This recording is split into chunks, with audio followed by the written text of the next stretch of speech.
There is Ted Jenkin, Oxygen Financial. So one of the things that you threw out for a topic of conversation when you visit for today is how to pay off $30,000 in debt and not completely change your lifestyle.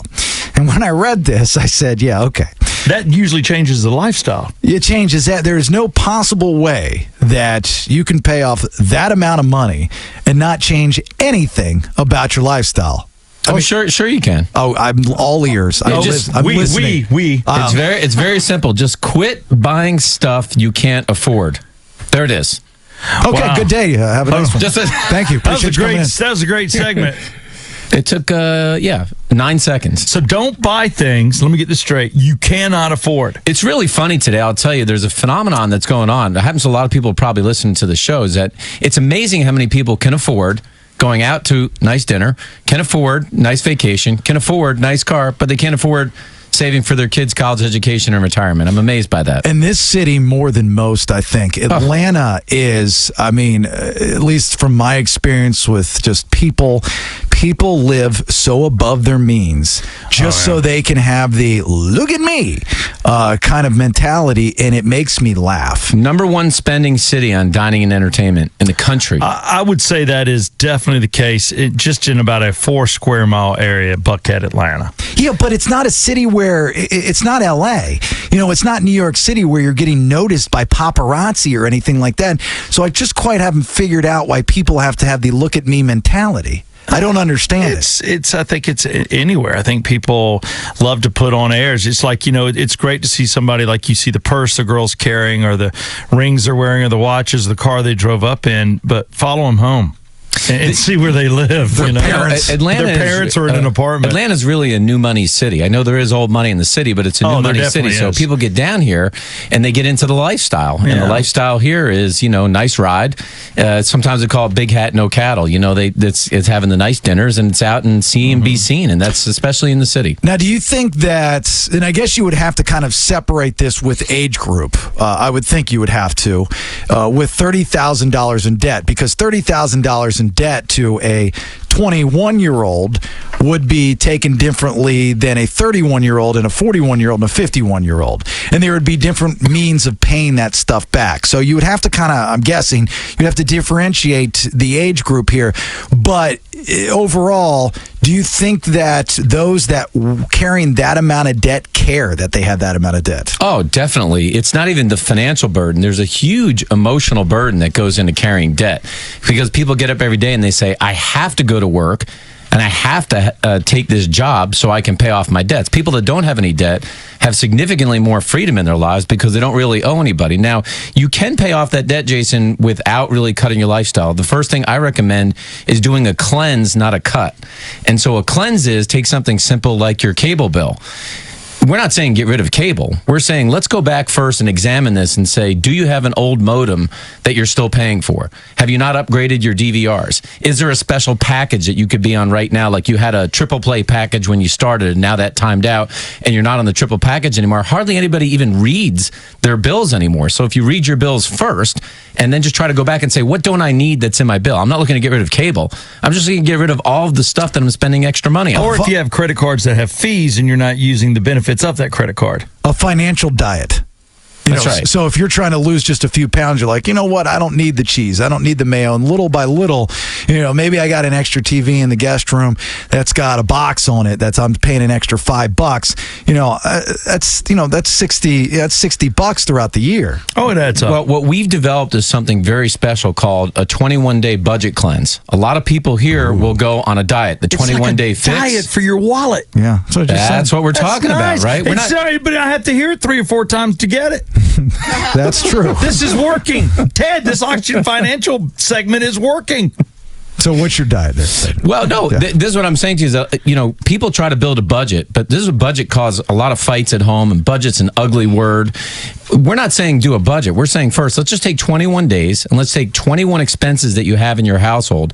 And each day, let's go through them one by one and just say, can I do better? This is like going to the gym and doing an exercise program or a diet program. You don't lose 50 pounds in 21 days, right? You get the habits created, and then that allows you to form a budget. People do it wrong today by trying to create a whole budget on an Excel spreadsheet, and it never works out. It just creates fights at home. Smart. We're just saying, let's just start with one thing. Cable bill, day one. Phone bill, day two. And go through 21 categories and see, can I actually cut that money and then apply that money towards your debt?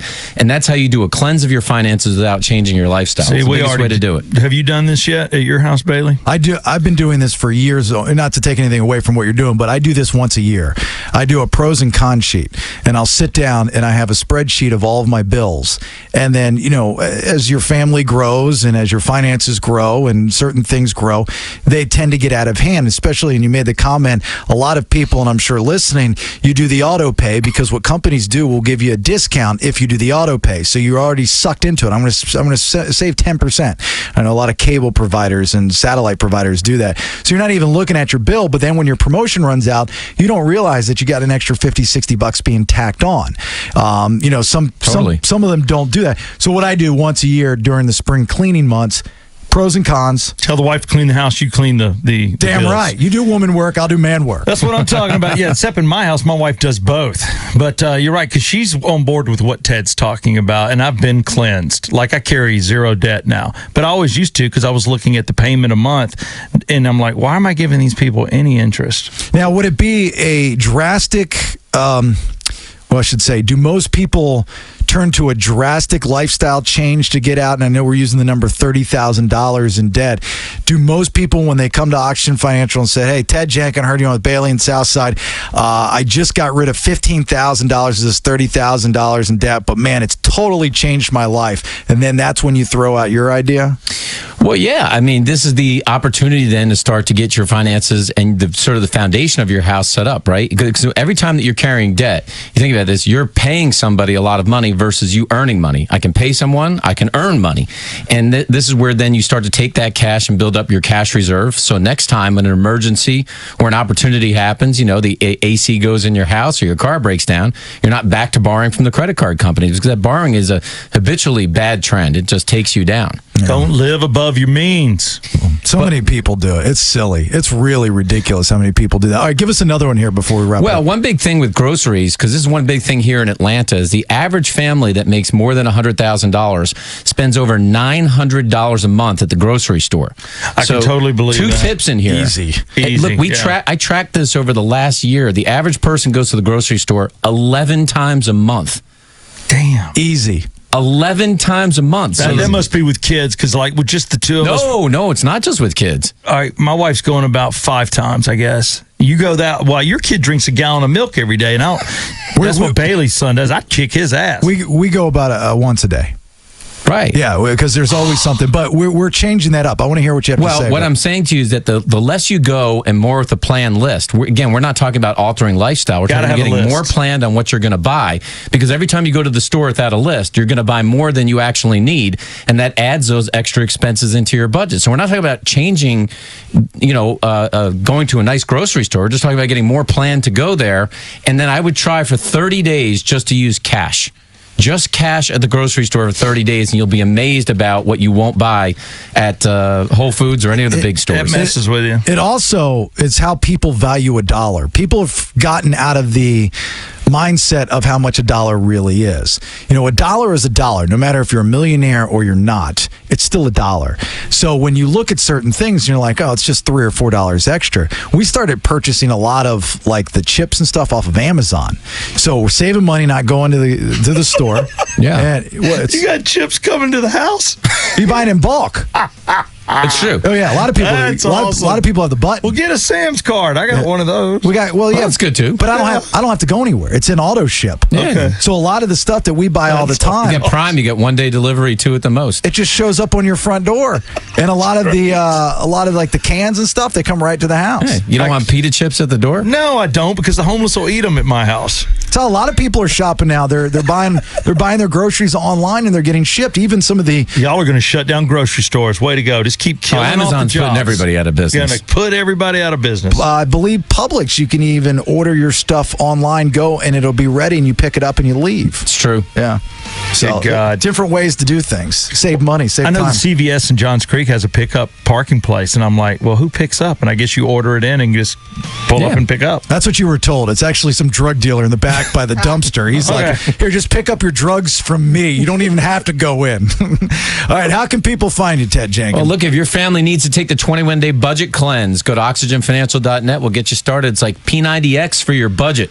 Go to oxygenfinancial.net and get started today. Nicely done. I like that. That was good stuff right there. All right, headlines. Round